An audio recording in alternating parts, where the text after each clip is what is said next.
Well, hello everyone and welcome. Thank you so much for joining us tonight. My name is Dr. Elise Stevenson. I'm from the Policy Innovation Hub and Climate Action Beacon at Griffith University. I wanted to say a big hello to everyone who's here in the room, but also to everyone who's joining us online today. Thanks for joining us. It's really great to have everyone here together to be able to discuss this topic tonight of, well, what are the health risks of climate change? Before we kick off, I just wanted to say a quick acknowledgement of country. I think it's really special that we can be on this land of the Turrbal and Yagara people here in Mianjin, essentially carrying on what I think is a long tradition of sharing, community building, discussing and stewardship basically of our communities, but also of our wider environment around us. Pay my respects to elders past, present and emerging, as well as any Aboriginal and Torres Strait Islander people present here today. Tonight we are discussing the thrilling question of what health risks will climate change bring? And I say thrilling in the sense that it is deeply complex and it's really important and it's really interesting too. We have had this morning some really fascinating discussions all around kind of the multi-layered effects of climate change when it comes to health, whether that's physical or mental or any other intersecting elements with health as well. Tonight I'm really thrilled to be joined by a stellar panel comprised of our amazing expert speakers who were here this morning. And before I kick off on what the Climate Action Beacon is and Difficult Conversations series, I wanted to just say a quick welcome to them and do a quick introduction too. So I'd love to hear from each of our panellists. Who are you, what brings you here, and why are you so passionate about this topic of health and climate change, I suppose? And I'm going to kick off with you, Kristin, because you're smiling at me so nicely. Smiling always gets you into trouble. My name is Kristin Lyons. I'm based at the University of Queensland. I'm a professor of environment and development sociology and really delighted to be here. The research and advocacy that I do really sits in the space of climate justice, and I think this theme around health is vitally important because the kind of profound health impacts that we'll get into talking about tonight really bear down on the kinds of structural inequalities that we already see in Australia and indeed around the world. So I think health is a way in that shines a light on those inequalities, but also can give us pathways for thinking about solutions, which are also obviously already being brought into being. Completely. Thanks so much, Kristin. Benny, please. My name is Benny Ball, and I'm the president of the Queensland African Communities Council.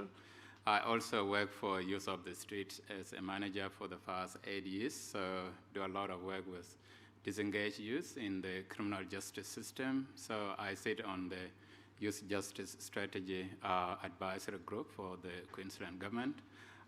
Here today because in the morning, as you probably heard, the climate change has had a significant impact in my life as a person, like born in a very remote part of South Sudan. My parents never been to school. So we've had a life where it's between farming and cattle keeping and all of that. 100% of our life is based on farming, subsistence farming. And when I came to Australia, we do have a significant number of our community members who also work on the farm.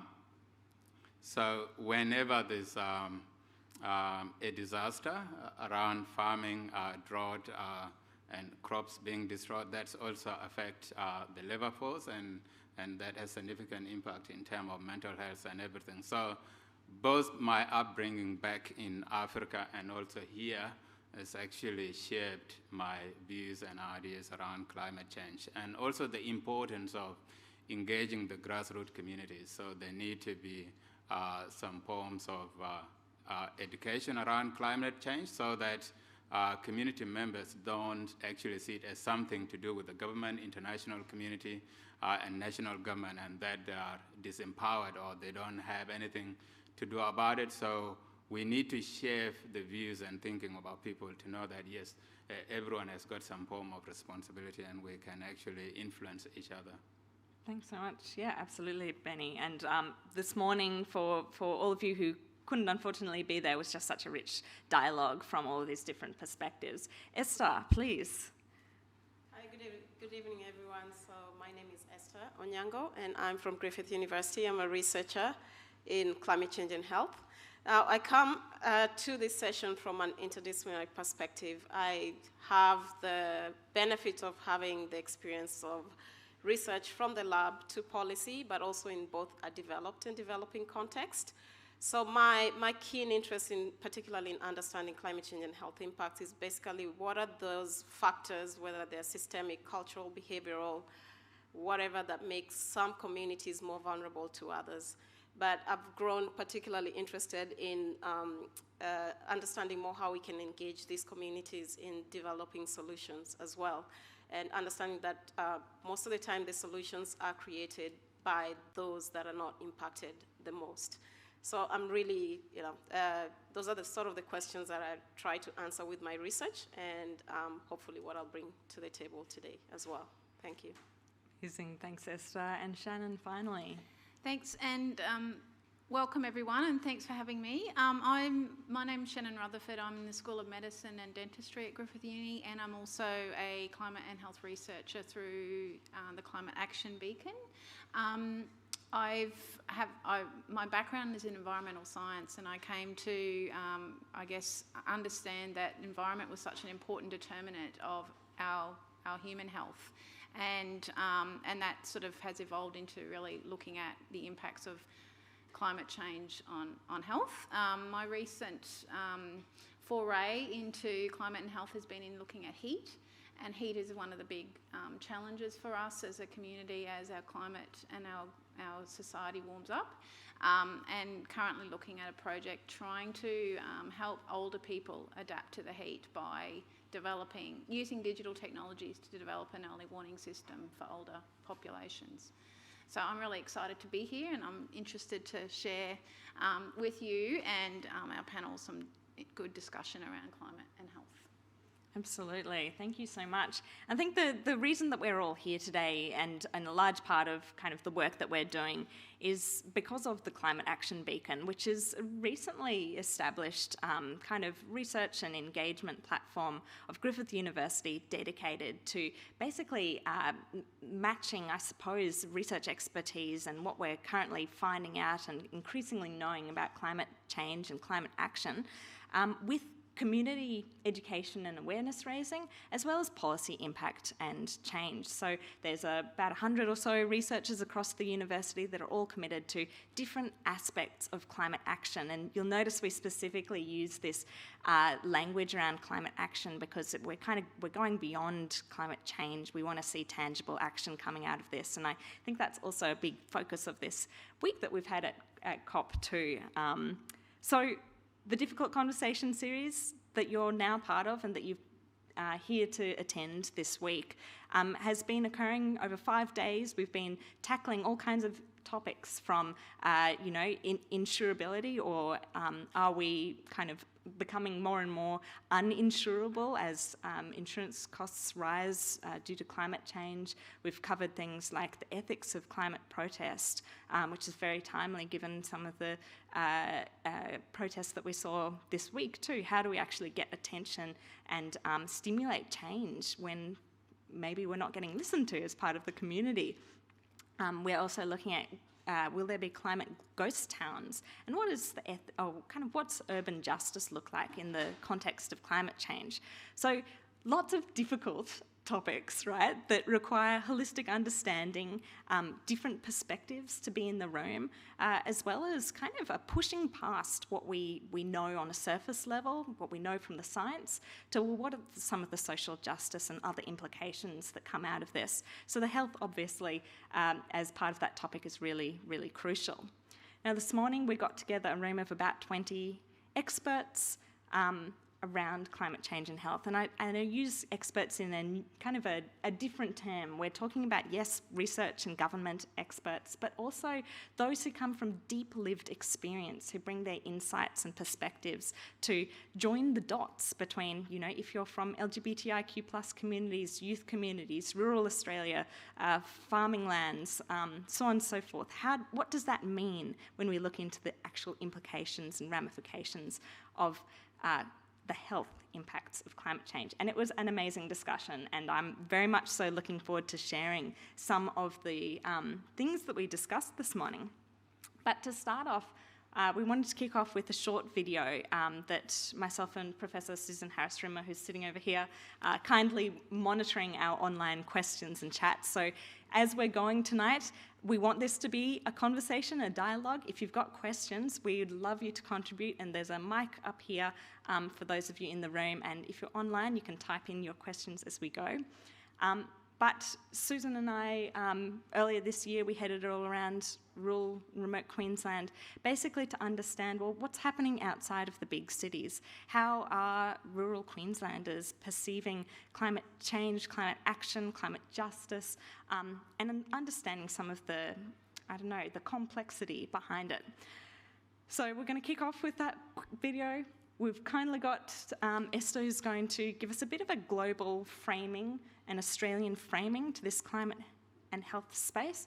And then we're going to go into all the things that we discussed this morning, plus the surprising things, what we thought would have been talked about and wasn't, and much more. So hope that you enjoy. We can't wait for this to be an interactive dialogue. And thank you so much again for being here.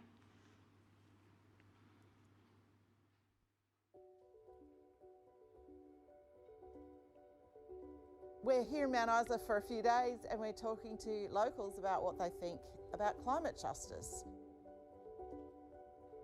If you extrapolate out for hotter and more extreme weather, there are issues like it's hard to get around the town, it's hard to find things to do, it's hard to find work that isn't focused on particular mine and hard jobs. There's a lot of talk about lead in the soil and what people do and what families do to try to avoid high lead levels in children, for example. And so they were most of the concerns. We heard about domestic violence and the lack of domestic violence facilities. So it was this idea of how to make Mount Isa a really vibrant community. Across some of the communities that we've already visited, I think that this threat to sustainability in some ways is more exacerbated in the Mount Isa context just because of the reliance on, the big industry, the mines and that.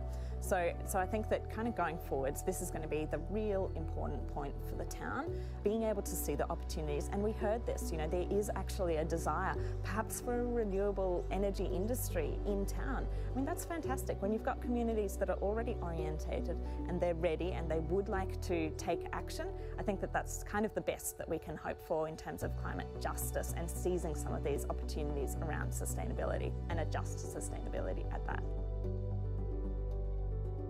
Water is clearly a theme of justice for people, so they feel like water is precious, water is very important to pastoralists and people in the town, and it was a theme that came up for everyone we talked to.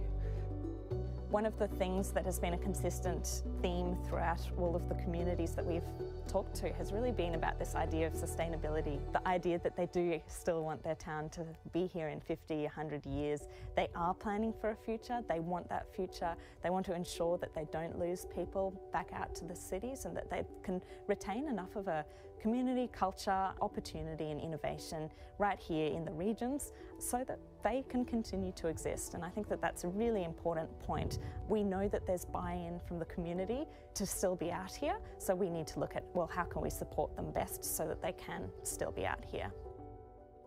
Having the opportunity to visit Mary Kathleen, which is a nearby old depleted uranium ghost town, essentially, in operation for about 30 years. Once the resources were depleted and the township kind of moved on, the concern for Mount Isa residents was really, if we are so dependent on the mine and something does happen to it in the future, then really what is the town's future? And I suppose even in the kind of here and now, there was a desire for greater economic diversity in what sustained the town, as well as giving people options. So I think that was a really important part, because ultimately Mount Isa is on that main arterial from Brisbane and Darwin, but still, you know, people are concerned about, well, what does the diversity of sustainability look like for their town? It's really interesting what a strong sense of community you get the moment you arrive in Winton. There's a very close-knit and cohesive kind of message that you get as a tourist when you enter Winton. I saw a lot of passion. I saw a lot of people who are working hard to bring the communities and regional areas along with them, but also a lot of uncertainty about how that would actually happen in reality. For me, some of the justice issues that really stuck out to me were around youth justice, therefore. You know, are we selling out the future's generation, their whole livelihood, their housing options? And some of the people we talked to mentioned this. They don't want to feel like they've only got one option going forwards. They want to feel like, okay, we've thought about some of the issues and how this will affect very different remote areas, and we've got options. So I think that that's a really important part of this whole thing, right? If we're looking to climate justice, then how can we understand how communities are experiencing justice and injustice? And then secondly, empower them with options so that they can address that when climate action is being taken and we really need to adapt as a community. Beautiful. Esther, I'm going to hand over to you next. What's happening? Give us the global rundown and Australian context. All right, thanks, Elise. So I'm just going to go briefly through providing some context to today's discussion, and it's going to be looking at globally what are we talking about in terms of climate and health, but also what's happening in Australia and what we need to do about it. So a couple of months ago, this report came out from the Intergovernmental Panel on Climate Change. So it's a governing body, a scientific body that assesses thousands of literature on impacts of climate change. And what they really came out with is this dire picture saying that we are, I'm missing something. So basically what it is we know that changes in climate are widespread, they're rapid, they're intensifying, they're unprecedented in thousands of years, and it is indisputable that we are causing this. And we are getting extreme events, including heat waves, and these are projected to become even more extreme as we go. It does paint a dire picture, but that is the reality, and that is what is happening. And it came out very forcefully because it's time to take action now. We have had the science for a couple of decades now, and we understand that this is happening. So how do we move forward? And we know that unless we take action right now to control emissions immediately, and we will fail to reach our 1.5 degree target. Now, the 1.5 degree target was set in 2015 at the Paris Agreements, where governments committed to reduce their emissions so that we don't reach that threshold, which is where we start seeing even more extreme impacts. And at the moment, we are tracking at about 1.4 degrees, so it's clear that if we don't take action right now, we are not going to hit that target. And we need strong, rapid, sustained reductions in greenhouse gases, which means that governments need to really stay firm with their commitments to the Paris Agreement. So how does this then influence health? This is just a diagram that shows the different pathways by which climate influences health and how then vulnerability mediates that. So you've got all of these factors up here, your climate-sensitive health risks. And how people feel those impacts to a large extent is mediated by factors that make them vulnerable in different ways. So this could be economic, this could be social, this could be institutional, cultural, biological in some instances. So impacts are not going to be felt equally across the world. The sad reality is those countries that are least responsible for emissions, developing countries, are going to feel these impacts the most because most of the time they don't have the systems to manage these impacts. So again, we start talking about matters of equity and justice. How do we address those and ensure that vulnerable populations around the world are protected as well? The Lancet is a global body that was convened in 2015 that tracks how governments are meeting their commitments to the Paris Agreement. So this sort of holds governments accountable and tries to see, are they actually taking steps in accordance to what they committed to the Paris Agreement, or is it just talk? So it's 43 indicators. They track them against 5 key domains. And the recent one just came out not even 2 weeks ago. And the picture, again, is dire. We have this code red for a healthy future. So what's come out really strongly is heat. We are heading towards extreme temperatures. And this figure just shows the number of deaths that were attributable to heat over the last year. So this report comes out yearly. So this is over the last year.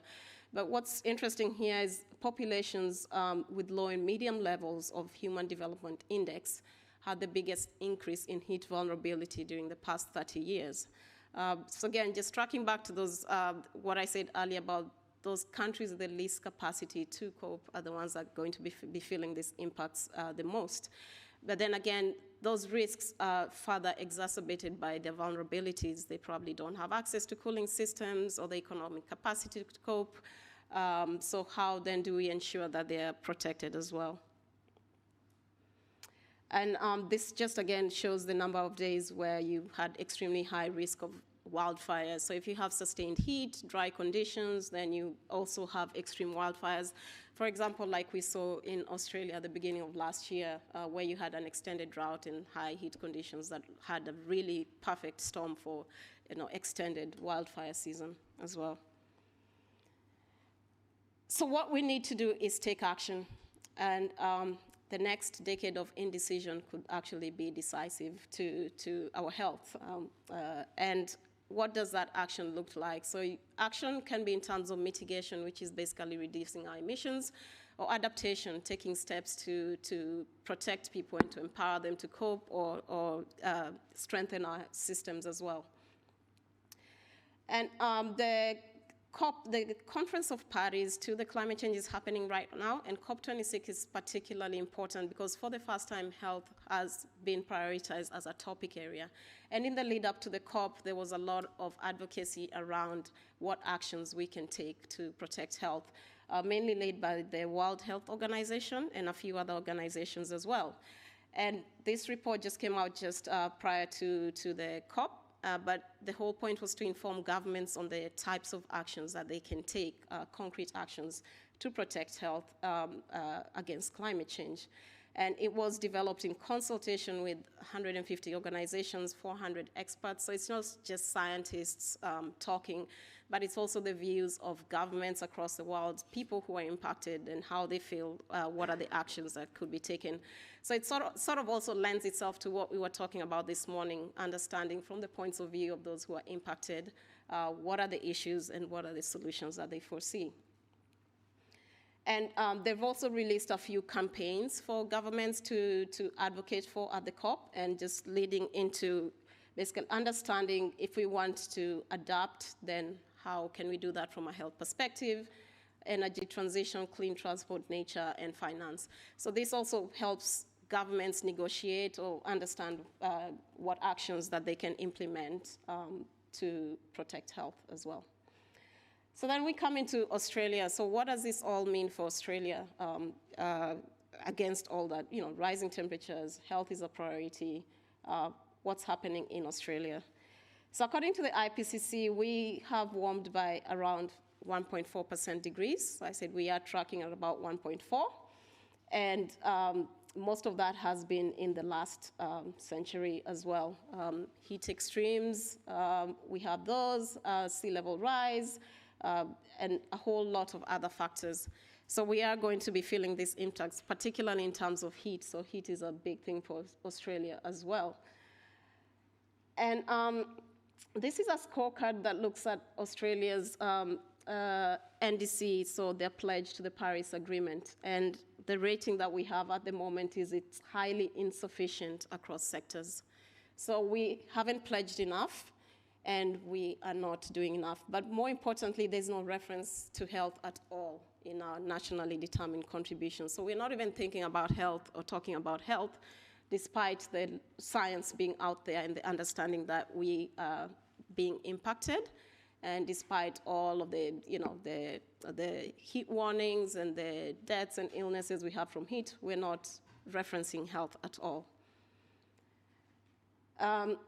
And particularly because health accounts for about 6% of our emissions. So we need to also be looking at the health sector in terms of how we can make it more efficient and more green and reduce emissions in that regard so that we lower that contribution.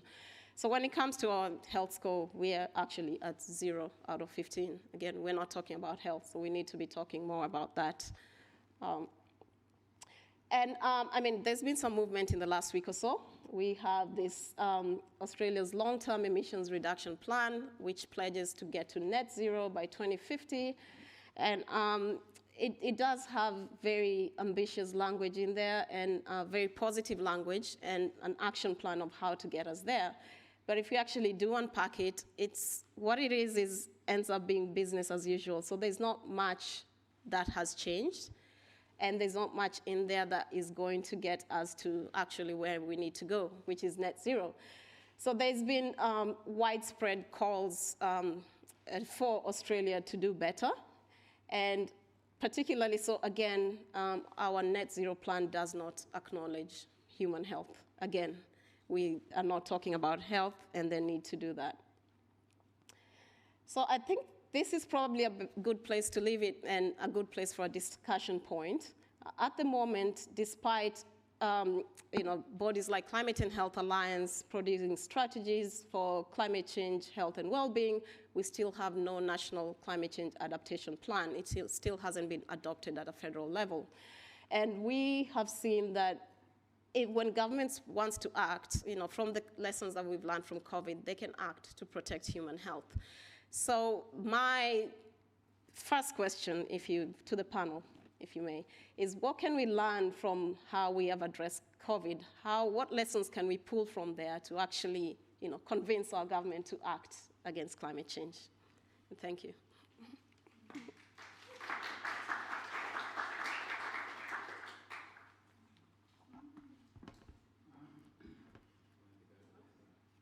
Any takers? Yeah. I think drawing from COVID-19 in terms of how Australia responded, the lesson we can probably take from there to apply in terms of climate change would be we are in it together. We are all in it together.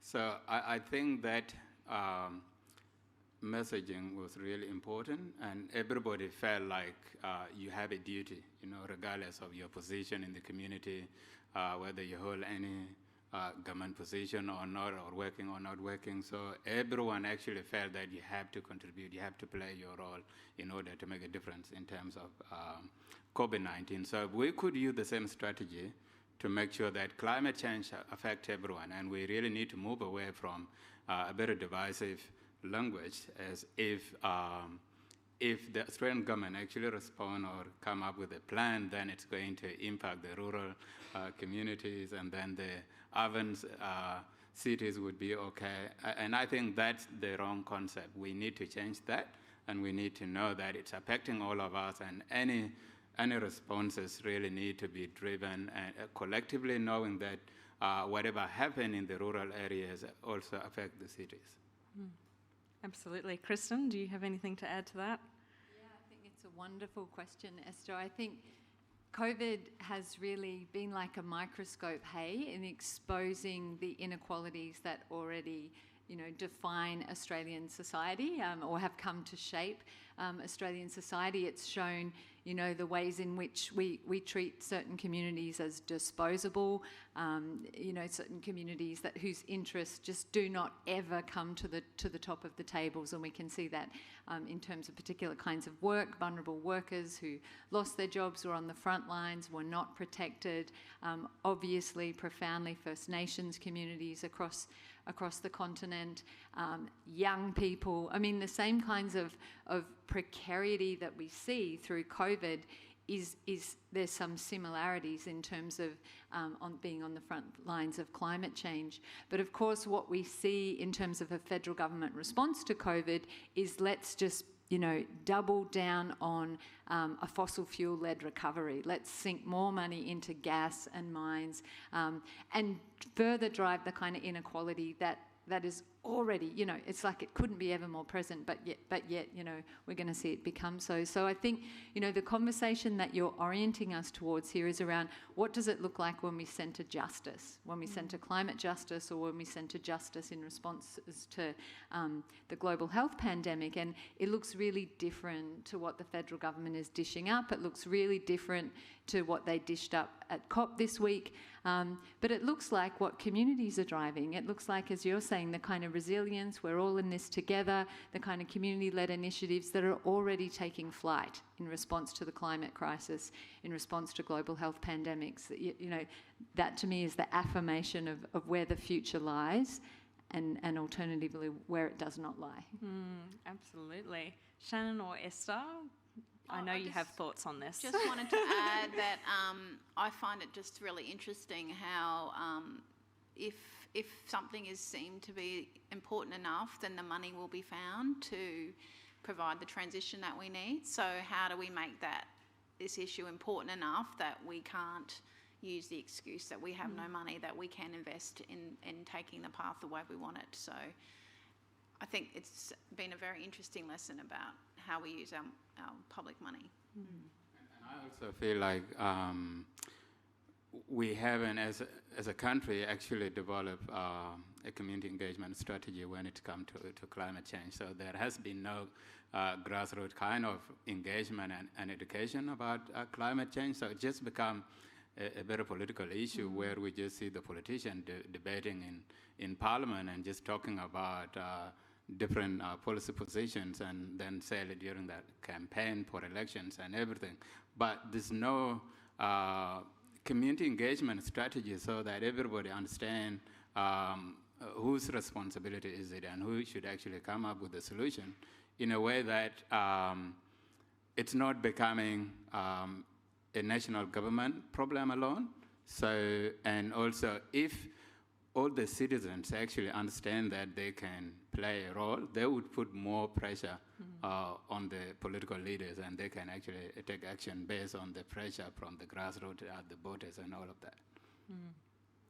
Absolutely. Esther, did you want to say anything before? Yeah, I'll just briefly speak to both Shannon and Benny's point, particularly Shannon's point about finding the money. I think a lot of the argument against transitioning to a green economy has also rested on it's going to cost too much. But I think in the first couple of months of COVID, we spent way more than that. So the money can be found when it's needed. But then going also back to Benny's point, yes, we found the money because it was an immediate health threat. I mean, people are dying and we can see them dying. But yet people are also dying from climate change, and we know that they're dying. So how then do we involve communities to understand that this is also an immediate health threat and something that is happening because of climate change?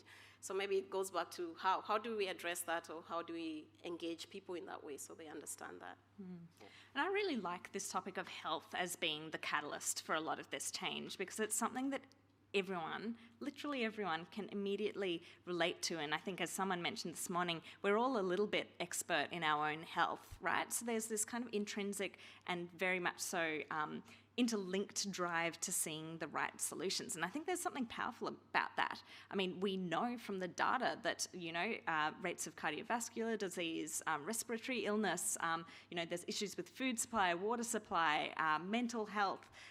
We know heat stroke and heat stress. We know that domestic violence is likely to increase. Like, we've got all great data already around some of these really important and critical health issues.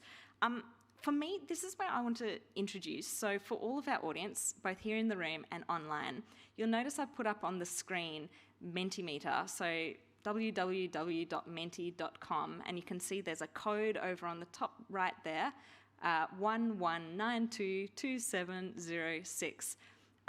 We're going to be flicking through some of the questions that we posed to the expert workshop this morning, and I've got their responses already up, but we'd love you to keep contributing as you think of things. We want to get all of your input and thoughts around, I guess, what are some of the core questions that we posed to our group.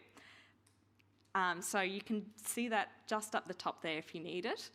But I'm going to flick through to our first big question here that we posed to the group this morning, which is, what are the biggest climate health challenges that you're concerned about? And you can see already there on the the heat map, the word cloud that's being created, that there are quite a few things that are standing out to start with.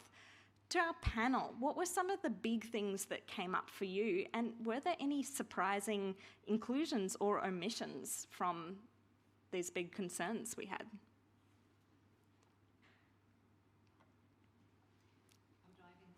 Then, if that's all right, and say, you know, a clanger for me was when someone said our broken democracy, and I think it came up in this context, that that this challenge of actually engaging in processes to affect change when you don't trust that process, or there's no way to effectively engage, or that particular communities, as we talked about, are excluded, their particular lived experiences are excluded. So we are so far removed, for some of us, from being able to understand and engage in processes to affect change to advance a positive health agenda in the context of the climate crisis. So that kind of actually looking at the structural limitations, not just the kind of lived experience of the health challenges, but actually how do we, you know, it's one thing to engage in individual practices, but if they're not anchored in broader structural change, whether that's corporate change or government policy change,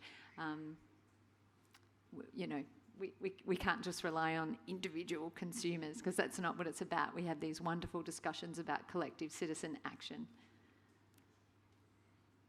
Yeah, I think the other thing that stood out for me was around trying to draw the correlation between some of the specific health issues and climate change. And that can actually bring it to the attention of everyone that some of the health issues we may be experiencing are actually linked to climate change. And we normally don't actually look at them like that. So the more we define all of those things, that will actually change our thinking. Like, let's say, for example, family and domestic violence, like aggressions and stress and all of that. I don't think a lot of people actually look at those things from the perspective of climate change. And this is where community education is really important. That could change the narrative, and more people will start like questioning and asking their local MPs, and that become like on the top of the agenda of the government. But if grassroots communities are not talking about these things and not linking them to the impact of climate change, then they will turn to other priorities, and they will think that climate change is more about natural disasters like flooding and drought and all of that, you know? And then they look at the immediate health issues, not knowing that some of these have actually correlation with climate change. Absolutely, I completely agree with that. I think one of the things that really came out of today was just how complex and kind of complicated the issues are. And I think one of the things Sue and I learned when we were in Mount Isa, for instance, was that's a health issue, was because of more and more extreme heat in Mount Isa, it gets harder to grow grass in people's backyards. But you need to grow grass in order to protect children's feet, animals' feet from picking up lead that's naturally occurring in the soil and bringing that into people's homes. I mean, the link isn't immediate, but the flow-on effect is very direct. So if you can't grow grass, you've got high incidence of lead poisoning and so on. For young people, you know, the implications are really complex, and I think that's a really important question. Sue, you've got a question from online. Please hit us. I do. I also, on behalf of my Hopkins Centre colleagues, I know they would say we should never forget that people with certain kinds of spinal injuries and certain disabilities already have raised body temperatures and they experience heat stress in particularly acute ways. But the comment from Lara was that, well, the first part's a comment. When Australia has the will, they find the way. A fraction of our submarine spending could go a huge way. Preach. But her question is, have any of the panellists have a comment on biodiversity and health?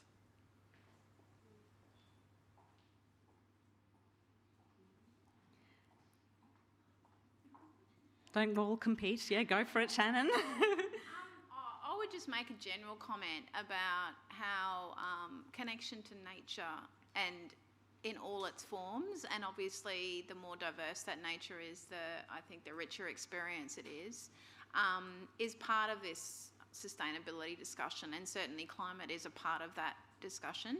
And absolutely being able to, and we saw it in COVID, people being able to engage with blue space or green space, being able to get out in the water and or go for a walk in the bush or walk in a garden is so important for so many aspects of our well-being. So absolutely protecting our green and blue spaces, but protecting the ecosystems that support, you know, our air quality and the soils and the amazing diversity of species that we are very fortunate to have in Australia, but are losing quite rapidly, is absolutely critical to our health. Yeah. The only thing I can probably say in terms of that, in the morning I mentioned about how I was growing up in the village in South Sudan, and the stories I would hear from my uncles and some of the other elders in the community. And when they talk about different types of animals, different types of plants, and also crops that were there in the village during that time, none of those were there when I grew up. And it sounded to me like they were not actually telling the truth. And they were talking about some of the dry land, and they said this place was actually full of water, so they would come and fish there and all of that. And it was just a dry land. I could not believe it. They were talking about some of the animals. I've never seen them before. So when I grew up for like the next 10, 15 years, I could see myself, the difference and how things were changing during those years. And I could tell, and growing up there, I could tell that probably my own children, if not my grandchildren, would not be able to actually see the thing that I used to see when I was growing up as a child. And that tell you more about the impact of climate change. And when you feel like you're powerless, you don't know what to do, and you don't understand the cause of that. So, because there was no like research or data or anything, so people were just wondering what was going on. Now, luckily, this research and findings and everything, I think it's time to have that conversation and see what needs to be done. And actually, we had on a similar kind of story earlier this week, we had Lucy Graham from CAFNEC, the Cairns and Far North Environment Centre, down, who is sharing a story of heat waves in Cairns that has effectively resulted in the death of 23,000 fruit bats, effectively in the space of a day, and hundreds of dead fruit bats in people's backyards, in aged care homes' yards. I mean, it's a great biodiversity loss as a starting point, but also it was interesting when that occurred, government wasn't prepared. That, whose responsibility was it?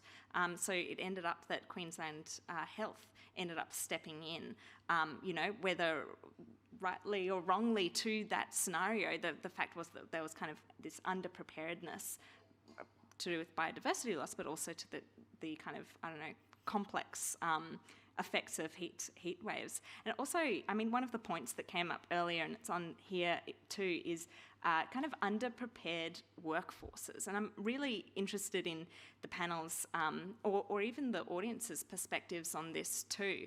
We also heard that Cairns Hospital is effectively, already in a zone that's flooding. They've got increased investment that's going into that hospital, but, if it gets cut in cyclones or storm surges, it has to be evacuated. The airport is also under threat, so how can you actually evacuate to? I mean, what was your take on that from this morning, this notion of underprepared workforces? Shannon, do you want to kick us off?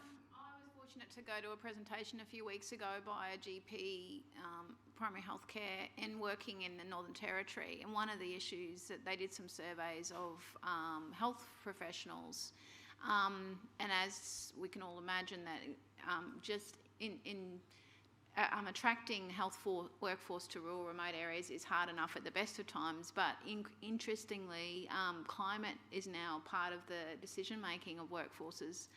Why would you not travel or work in Northern Territory? And now the climate change is becoming part of that decision making, so it's become, I guess, too hot, possibly. I assume that's the part of the reason. So even attracting workforce to some of those already underserviced areas because of the conditions of the environment is going to become an increasingly big problem. Absolutely. I think we talked this morning too about health in a really expansive way, and that it encompasses a really broad range of things, and so the sense of health impacts are growing and shifting in the context of climate change, and the distribution of health impacts are changing. And so we were talking about mental health, the ways in which the challenges of the climate crisis bear down on communities in ways that manifest in all sorts, in terms of different kinds of violence and so on. And so the needs of workers to support communities in crisis and in climate crisis are growing, and they're expanding in reach. And so there's this urgent need for the workforce to be constantly preparing, and for the structural supports to enable that constant preparedness as well, particularly for rural, regional, remote communities. Yeah, absolutely. One of the questions that we had this morning too was around, well, how much does the general public already know about climate health issues? How much do we think that they know? And it was interesting, again, you can input your questions to this one too. Sorry that's static up there, but I'm watching the live one in front of me. It's basically the same. And, one of the things that was interesting about this is, we eventually sort of settled on the not much or only a little bit, but one of our great participants, Mary Harm, commented. She's from the Pacific Climate Warriors Network, and she said, well, actually, in my community, they know a lot. They live and breathe this. It's totally integrated. So appreciating that this general public question is kind of limited in its scope. What do you think, or what came out of this part of the conversation, I suppose? So this one struck me when we talk about public knowing a little. I think the first thing that came to mind is, well, are we framing the questions in a way that they understand? Particularly when say, with Mary saying that within their Pacific communities, they know a lot and they've been engaging a lot.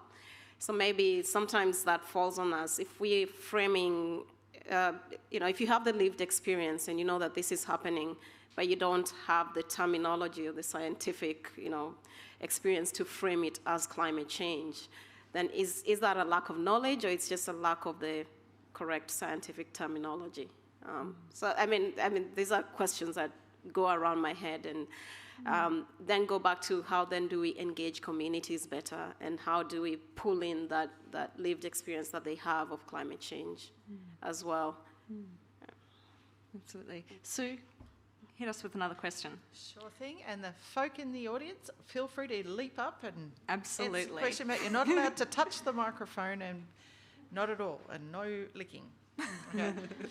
So the question is from Salvador. It's a great question. Is the loss of biodiversity, cultural sites and a sense of heritage being considered in your research focused on the impacts of mental health and climate change? It's a good question. Yeah, Kristin, you... Absolutely.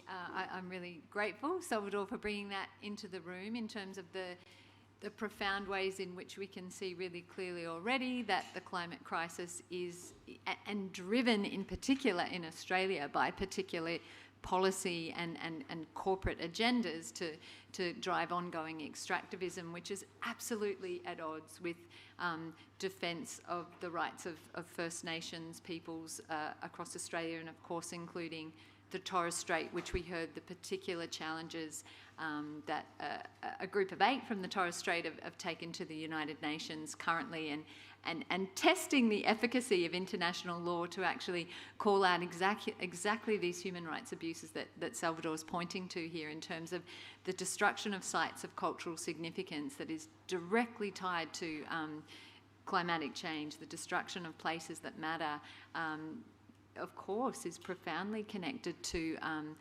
well-being, to mental health, and it is a consequence of the structural violence of the policy frameworks and the industrial extractivist agenda of the current government, and so let us hope that we see success through this United Nations case, and let us hope we also see success in its multiple forms through the multiple cases that are being tested in Queensland, nationally and internationally, driven by really smart First Nations communities who are, in so doing, exposing the way in which cultural heritage and homelands have been and continue to be on the front lines of destruction.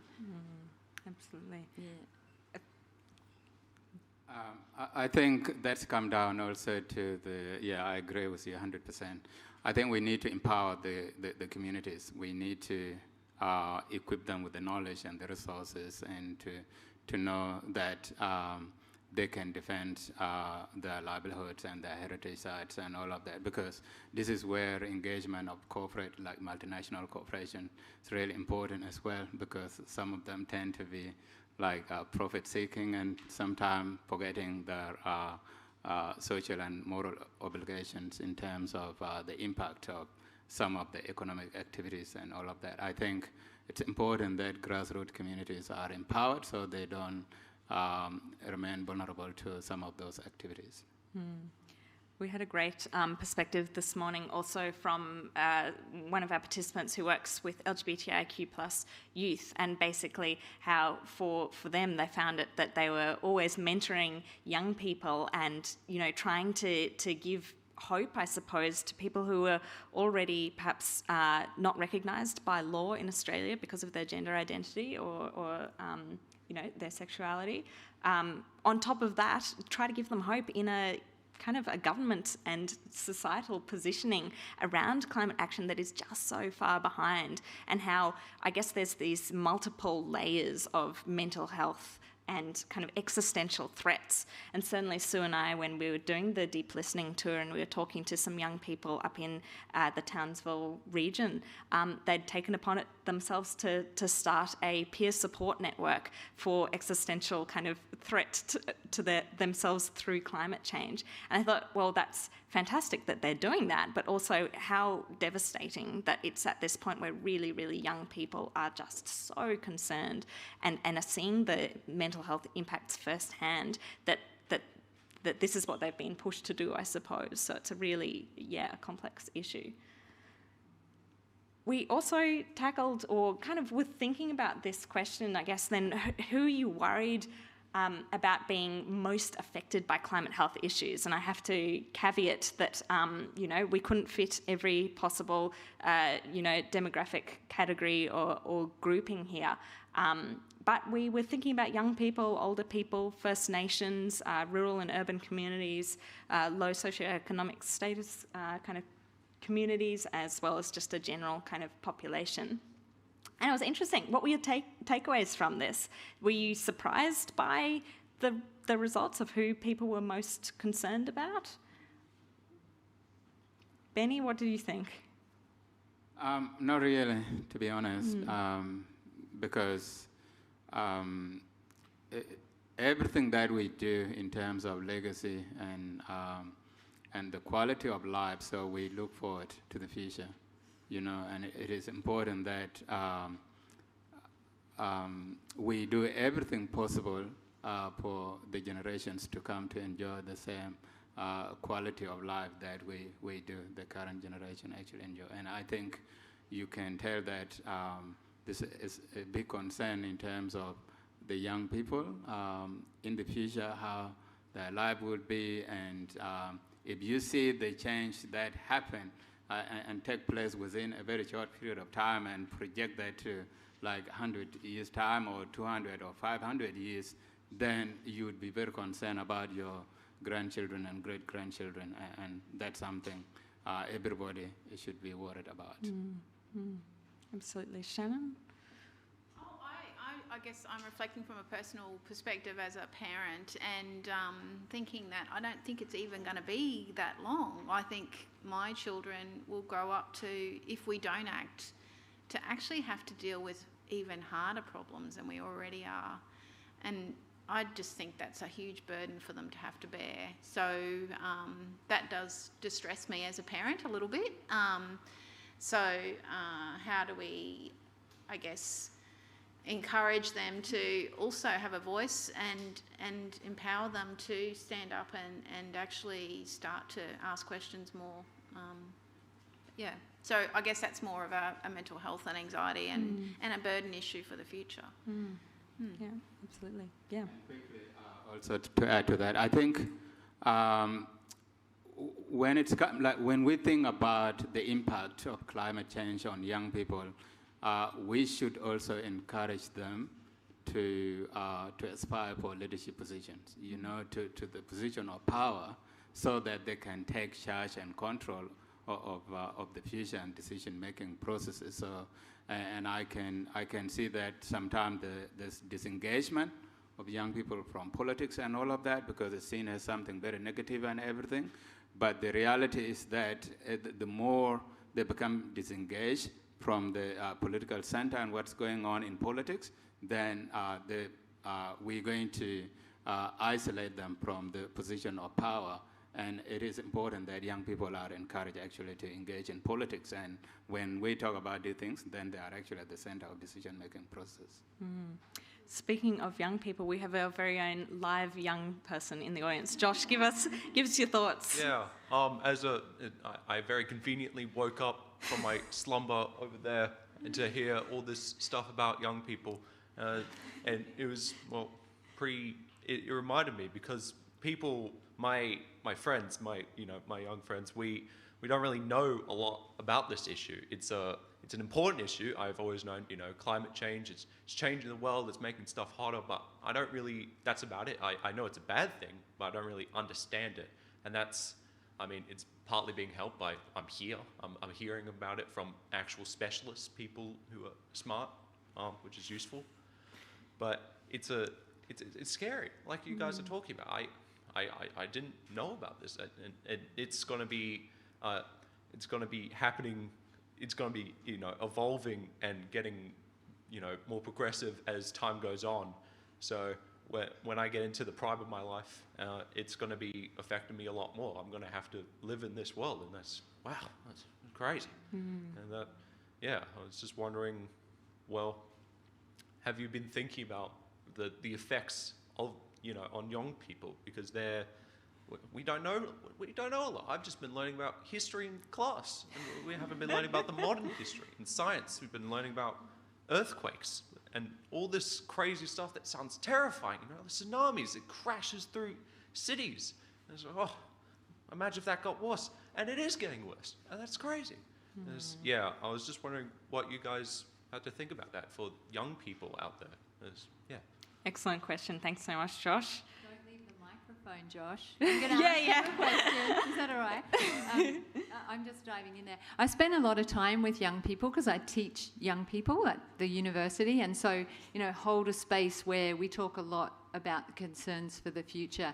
But that group of young people that I spend time with, some of them are involved in or volunteer with the School Strike for Climate, for example, and are quite engaged with youth movements, have been connected with youth verdict. But that's my question for you is, do you go to those events, and what do you think of them? Yeah, I've been to a few of them. It's it's a very electric experience because you have these huge sweeps of people. It's a lot more high school people than I expect. You know, I actually see it. You know, I'm at the climate march. I'm like, oh, that's pretty cool. And you know, having parents like my mom and my dad, both huge climate people. They talk about it all the time. So that's how I know that I'm in a very special position, you know, to have parents like that who genuinely care and want to teach me about climate change. Yeah. And what I want to do is I want to try and, you know, teach others about that, you know, because most people they know it, they know about it. That's the big thing. With social media and stuff out there, there's a lot of information now in the age of internet and technology to learn about this, you know, this big thing, especially concerning how it affects literally everyone. You know, some issues, terrible as they are, they don't affect the entire human race, and not just the human race, everything else. You know, like animals, your dogs, your bears in the forest, everyone. It affects all of them, and it's crazy. George, and thank you very much for taking the interest to be part of this conversation. For me personally, the last thing I want to see happening is the young people waiting to see themselves like it happened to me. Because when I was listening to the elders, I thought the world had always been like that. I never knew that anything had changed, you know, until I live it myself and actually observe the change happening and everything that was being affected by climate change. So we cannot afford that at the moment. So we have to make sure that our young people understand this is happening. It's happening because of the human activities, and something needs to be done to make sure that it's not actually escalating. Yeah, just more. The big thing is information, you know, detailed information, you know, from scientists, from, you know, specialists, like this very event. This is important. This is what should be learnt about more, because that's the thing. It's the general knowledge understood, you know, it's doing bad things to the world, and we should be dealing with it. And you've got the Paris Agreement, I think it's called. We're trying to reach that, and that's very important. But besides that, I don't know. It doesn't. I'm in a, you know, it's an urban environment where we don't see the very effects of it. But as you guys were talking about earlier, you have the people on the front lines in the, you know, the islands and on the coasts. They're feeling it firsthand. They're seeing their shorelines slowly come closer and closer, and you're seeing your very cities starting to shake and disappear, and that's scary. Your town, your home, it's going, and that's really scary. And I didn't even know about most of that until like, I don't know, 10 minutes ago. And that's the worst part, you know. I'm just one guy from my high school, and I was sick today because I had my second vaccine, and I just kind of tagged along. But I'm learning so much good information, and I just wish that I wasn't the only one, you know. I wanted more people to know about this, you know. So, you know, your principal comes on the assembly, instead of talking about, you know, uniform, talk about, you know, all right, kids, we've got this thing called climate change, and they show some terrifying pictures. There's climate change, tsunamis, they're swooping across the land. You gotta know about this stuff, kids, and then you think about it, and you're like, oh, that is pretty bad. We should think about that. And then you start thinking about it, and that's the first step in to be able to deal with it is acceptance and learning. That's very important. It's all about education. And I think you raise a good point too, because Josh, you know, we were out in Winton, and you know, there was no science teacher out in Winton. No science teacher in Winton. So what is the quality of the information that's being shared across young people, but also across the general population? I would say it's patchy at times. Esther, did I butt in on you accidentally? Did you have something to say? No? Okay. I think my mum has a question, but yeah, thank Beautiful. you so much. No, thank you, and thanks for being here. Hit us, Sue. We've got another question from Lynette Veerman. Another wonderful question. What are the slower, less visible, but potentially enormous effects of climate change is the impact on food supplies for a growing global population? How will we know about this? How will the poor cope? Yeah, food supplies definitely came up this morning. Do we have anyone here who'd maybe like to... Kristin, you're getting pointed at. Sorry, I just missed the nub of the question. How will we know about it? Was that the question? What do we know about it? What do we know about nutrition and climate health? And for sure. For sure, yeah. And we do know that food and agricultural systems in Australia and around the world are a profound contributor to global greenhouse gas emissions, and we do know that as part of the transition to decarbonisation that we're going to have to radically rethink some of the ways in which we do food and agriculture. But we also know here in Australia and absolutely around the world that there's many people who are food growing who are leading some of these initiatives already. You know, we have Farmers for Climate Action here in Australia. We have, perhaps, one of the world's largest social movements, La Via Campesina, a peasant farmer movement organisation, which, its principles are centred on land sovereignty. If we are to think about food sovereignty, we need to think about land sovereignty. So that raises all sorts of questions that I think are at the heart of thinking about climate justice. If we are to centre a climate justice approach, well, how does that challenge us to think about ensuring that all of us have, the reasonable, not just access, but right to land in order to ensure viable food systems, so that we're not dependent upon this highly centralised food system where we're at the whims of Coles and Woolworths, or the incredible buying power of food processing, manufacturing companies, or so on.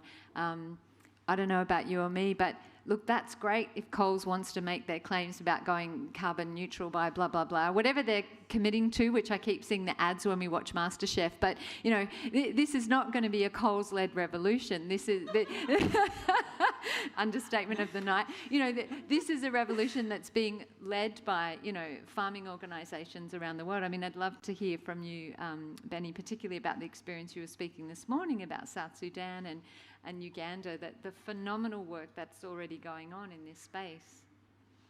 Yeah, well, I think there's a clear understanding that something needs to be done, and most of it's actually interesting, I've been asking myself when it comes to our farmers back in the village, how they knew about plantation of trees. Because when I was a little boy in the village, so they were talking about planting trees and all of that, and it's good, and it's good for like the rain and all, because there was nothing called climate change. So they had different ways of describing everything, and I was wondering who actually told them about planting trees and all of that. And the life of the farmers also depends on cutting down trees and doing farming and everything. So, and how do you balance that? And we had this system, because there's plenty of land, so the communities would spend a few years in one location farming, and then after a few years and it's not producing the quality of food, they will move to a different location and then let that land actually develop again. They would come back after 10 or 15 years.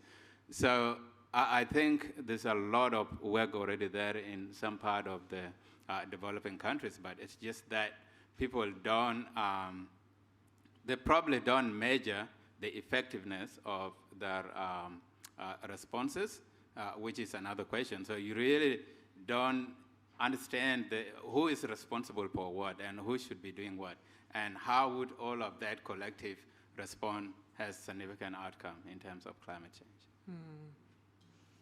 Absolutely, and thank you so much for that question too. I might actually say, Karen, were you going to ask a question? Beautiful, because I was going to prompt this audience in here. You've been rather quiet, so when I line up the next question, I expect to see a few of you up there. Yes, Karen. I was going to add two more parts to that question. So on the one hand, climate change is going to have a major impact on food supplies, on shortage by crop failures, from droughts, from changing weather patterns, changing rain patterns, from floods. And so food is going to become more expensive, and that obviously is going to affect the disadvantaged the most. And I don't know, don't have a simple answer to change that, that there's policy needed as a way out of that. Secondly, the changes that nutrition, meeting nutrition and that feeding the population in a sustainable way are the very ones that help people be healthier as well as live more sustainably with a smaller footprint on our planet. Mm-hmm. Absolutely. And Karen is a GP, so is at the front line of seeing what that actually means in terms of people's, I don't know, overall health outcomes, really, truly.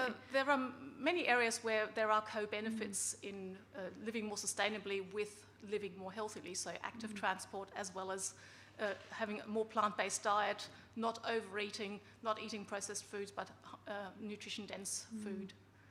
Absolutely. And eating locally and seasonally. Yeah. Thank you. Yeah. I think the other thing I usually think about is the fact that where I came from, so there are so many different types of crops that are no longer actually grow right now because of the time it takes to harvest, and also most of the cereal crops. So I don't think they are actually grown anymore back in the village of South Sudan and some part of Africa.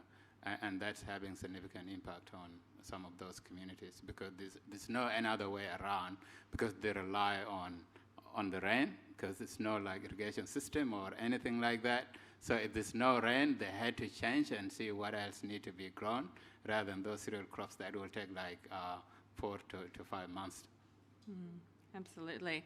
And another kind of insight from being on the road with Sue earlier this year, we were out West Queensland out near Charleville, and that's one of the locations in Australia with the kind of highest density or largest amount of carbon farming. So, overseas governments, corporations, what have you, buying up the land or locking the land, as carbon offset, which means in effect you buy these, lock away what was used as agricultural land, so it had some sort of, path in the food supply chain. There's no farmers who look after it anymore, so you lose a few jobs out of that. There's not the same maintenance that happens and general kind of, clearing for fire paths and the rest that happens. So you get overgrown undergrowth, which means if a fire does go through, you lose all of that, which releases more CO2 into the atmosphere, but also you lose all of the carbon offset that you were locking the land away for in the first place, coupled with the fact that feral animals become a major problem, and that's bilby country out there. So it's really interesting, and I think that this kind of question around food supply chains and kind of the ramifications of mass global consumption from our diets and what that means on a personal level right up the chain is quite enormous and quite complicated, really. So, and thanks, Karen, for your additions there too. Esther, I'm going to hand over to you now because this was something you were really passionate about that we framed our discussion. There's a lot to be pretty depressed about, honestly, when we consider climate change in general and then health and climate change. But one of the things that was really noted this morning was actually there was a whole lot of hope within that room.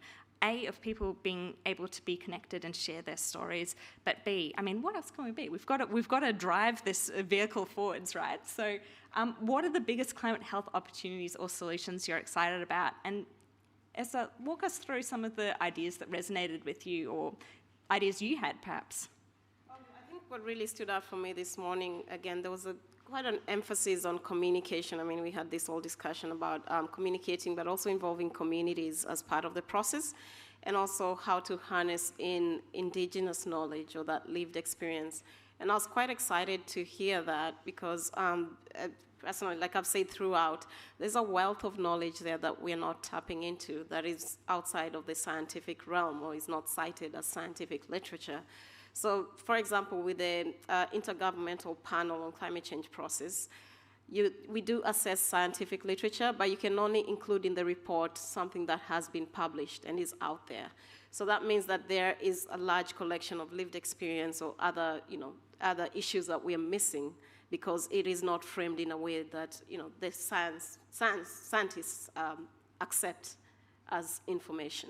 So I was really excited to hear that a lot of discussions centering around that, which means that we are moving more towards how do we look at these issues from the perspectives of those who are impacted most, rather than us setting the agenda and saying this is what needs to happen.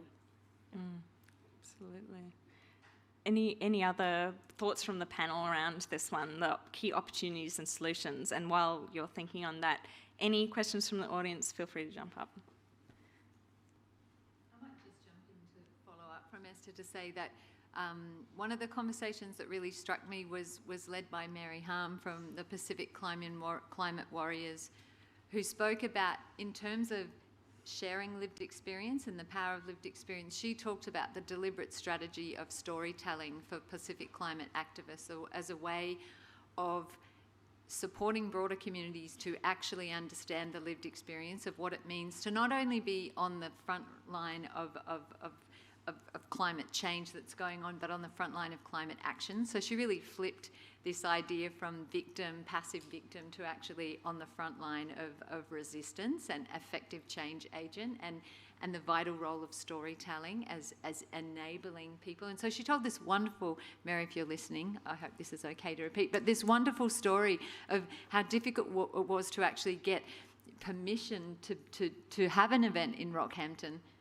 But then 600 people turned out, and just like there were so many people interested. So from this environment that she thought was going to be potentially not, really conducive to the kinds of conversation they want to have, to one of actually, just this radical transformative event, and the power of storytelling to bring the front line of different parts of the Pacific to central Queensland. And that was a real moment. It was a moment for me in the hearing of that anyway. Absolutely, and I think the storytelling aspect has been really important, even from just our group this morning. I mean, I think it gave everyone, we had 3 hours and we spent an hour and a half on just introducing ourselves. But there was power in that, because as we were going, people were making connections in their own lives. Or actually, we moved because of climate change, now that I'm thinking about it.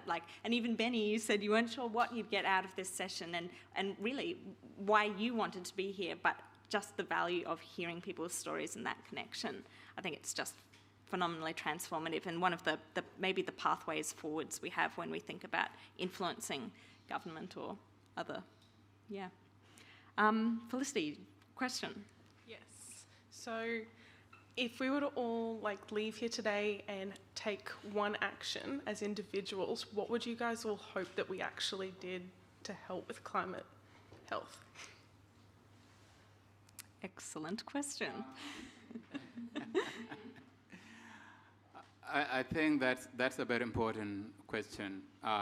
What I would say is the importance of taking collective shared responsibility and to make sure that we influence public opinion, so that everybody knows, not just the work of federal government or politicians. So it's a work of every single citizen, to make sure that if you don't have the power to do anything about climate change, how can you talk to your local MP? How can you talk to other groups? How can you talk to your friend? So we need to be engaging in that,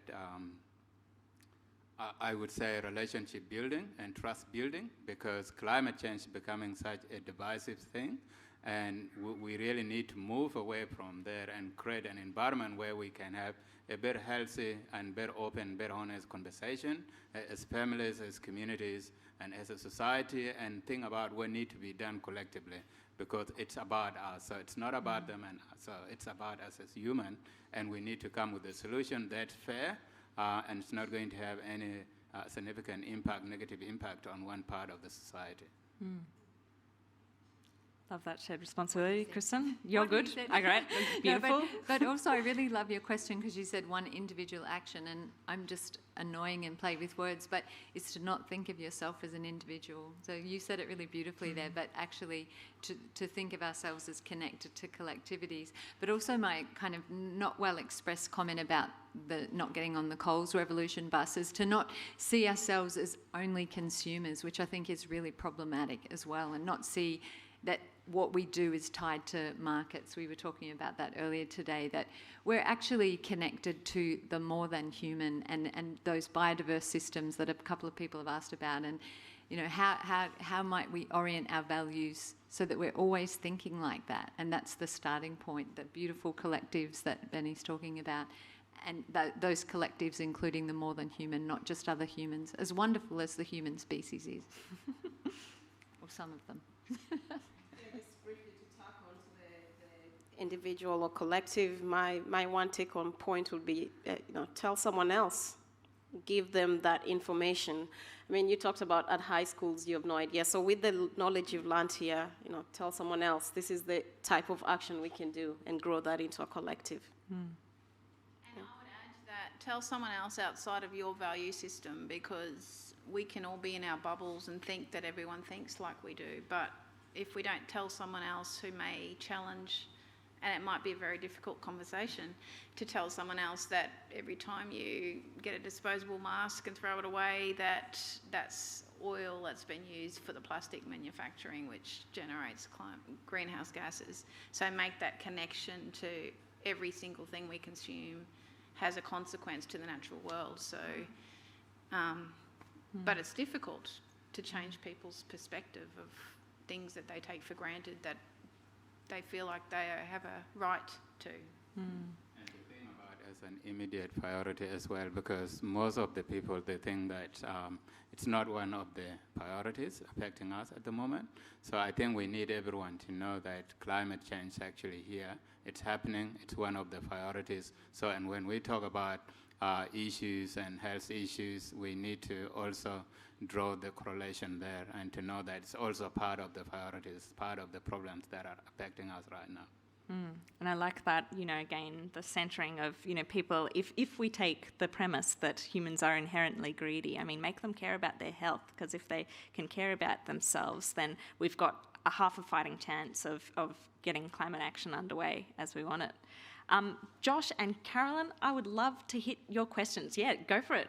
Yeah, just talking about that storytelling aspect of it, I think that's the most powerful part of it, because if you have someone there, they've seen it, they've watched it happen over a long period of time, and also a cool name like the Climate Warriors. I mean, come on, that's awesome, dude. That sounds like they were pretty cool. Yep.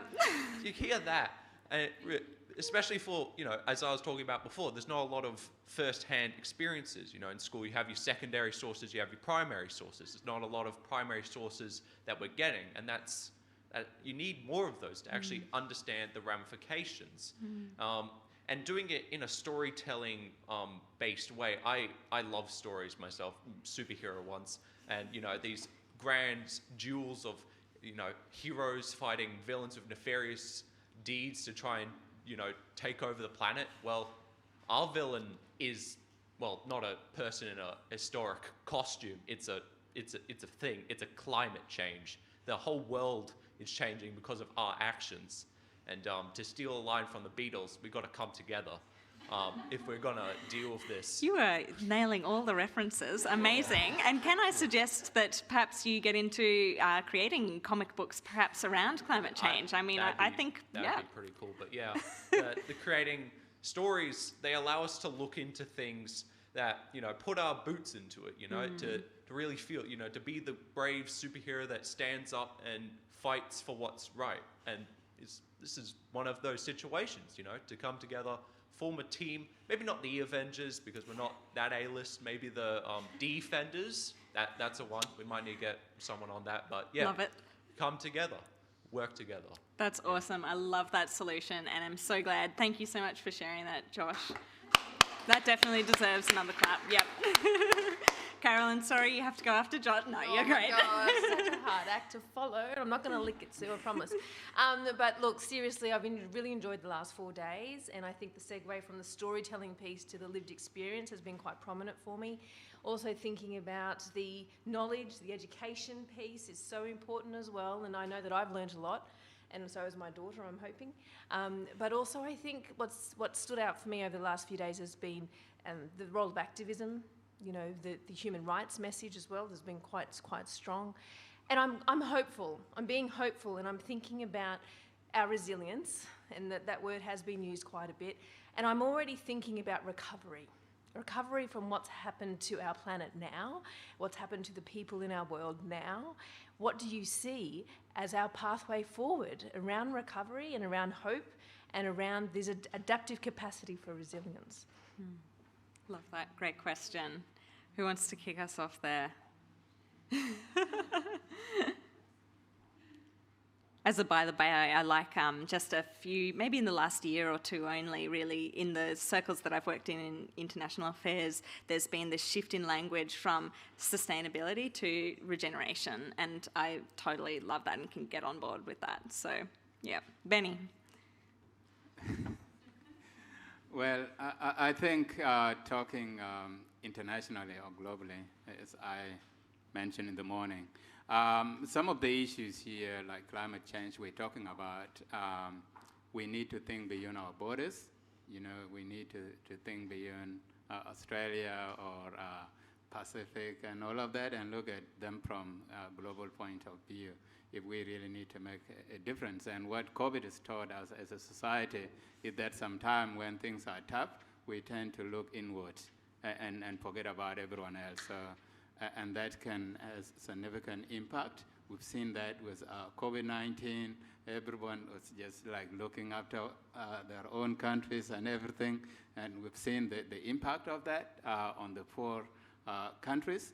And now the thinking about helping some of those countries, like when it's already too late, a lot of people have lost their lives. So the same thing with the climate change and some of the natural disasters, where you end up receiving migrants in your own countries. But if you have done something at early stage, then those people will live there and just visit each other, for example.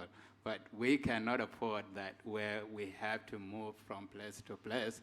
We just need to make sure that we engage each other and then engage in that collective kind of solutions. Love that. Thanks, Benny. The language of hope kind of sits uncomfortably with me, but I think of some of the ideas that I've taken from Rebecca Solnit or Naomi Klein, that, as I understand them, to talk about not hope for hope's sake, but hope grounded in solid forms of action. So like you, I'm particularly animated by the diverse forms of climate action that we see, particularly led by First Nations communities, young people. That's where there's some real sparks. I look to Natalie Osborne sitting here, and the kind of fabulous thinking that she takes us on in terms of the prefigurative politics that is, as in the world that we hope for in the future is actually already with us. It is already here, it emerged, and it is coming through the cracks, and it's about turning attention to that and focusing upon that and continuing to breathe life into that. And of course throw stones at the things we can't stand, and I'm not saying to turn away from them carelessly, but turn away from that carefully, so that there is, that cause for hope. And so really putting energy into supporting those things, like, the courageous Josh getting up to speak, like, all energy should be poured into people who have many, many, many more decades on the planet than me, to be supported, to actually be as absolutely excellent as you can be for facing what is already with us and lies ahead. And resources and funding and power needs to flow too, and I think that's where we have a bit of a look at, and I know Sue's a big advocate of this too, but leadership, if we're having leadership positions, can we do co-leadership positions? Partner with young people, partner with Aboriginal and Torres Strait Islander people who haven't been given those positions before. What can we be doing to restructure power and funding to ensure that those who can have a really strong say in this can do that? And I'd say that the energy and enthusiasm of young people too, and particularly other communities too, I mean, we really need to seize on that, because gosh, life gets tough. So the last question that we kind of covered, and noting that we've only got about 3 more minutes, was all around who do we need to engage, influence or partner with. And I want to think about this going forwards, because tonight was fantastic. I had a ball, and it was such a pleasure to listen to you all and hear the dialogue and the questions and have some of these difficult conversations. But what's next? I mean, who do we actually need to get in the room? We've got some solutions already. How do we actually implement them? And I might even go to our panel, to start with. If you could end us off on your last message. Who are you influencing? Who are you most excited to work with? What's the next step look like from here? And then any last thoughts from our audience is most welcome. Shannon, can you kick us off for your final remarks? Okay, I'm going to pick up on what I spoke about this morning. I think we need to get the message into a different audience, and I feel like that sometimes we do, as experts and activists, work within our own areas. And I think how do we take our message of what climate can do to our health, maybe through storytelling, into the mainstream? And I think that's going to be the challenge that we face. And you know, I was talking about this morning jokingly, but you know, why shouldn't we use now the media shift? Why can't we be using mainstream media? If that's where most people are engaging, maybe we need to be smarter at how we engage with where people are engaging. So if it's middle Australia who are consuming lots of stuff and aren't thinking about those connections, well, what do they currently listen to? What do they consume in terms of media, and how do we get those stories across? Brilliant. Thanks, Shannon. Kristin? I mean, clearly from that, like, there's a bundle of potential allies, you know, different interests that are already engaged in climate debates, potentially could be engaged more. But I think, you know, one other thing that struck me this morning with the diversity of people in the room was the ways in which we need to stay connected with whoever we're talking to the global context, that you know, that we cannot afford to get parochial in this context, because if we centre justice as a principle, then it's justice for whom, health for whom. It's always got to be you know, in a broader collective perspective. And so whoever it is that we orient, I think the orientation has to be, you know, global, so that we don't render invisible the side effects of, you know, our excitement for carbon offset that might be happening in a distant location, or, you know, our super excitement that we can get, I don't know, organic produce, but it's packaged and it's come at a great consequence for somebody else somewhere. That this is not a solution if it doesn't centre justice. Beautiful. And that was really clear today with all our speakers. Yeah, it sure was. Yeah. Benny? Thank you. I think for me, the most important thing is making sure that we as a society move away from that ideological line, like political ideologies, where it's seen as a problem of the left or progressive and all of that, and look at it as a problem that's facing the whole universe, you know, like, and that's how we need to actually frame the conversation around climate change. The more it becomes a political partisan thing, then we're dividing ourselves and we'll become more ineffective in terms of responding to climate change. So if we can engage in that conversation, engage with businesses, engage with communities, grassroots communities and political leadership, and making sure that this is becoming a non-partisan thing. So making sure that we look at the solution from a different perspective rather than left, right, and all of that. So I think that will be a great thing. Absolutely. Thanks, Benny. Esther? I agree with everyone, and just want to add as well that I think the engagement also needs to happen in, we need to reframe and shift the conversation from being alarmist to some of the opportunities that you get from taking action.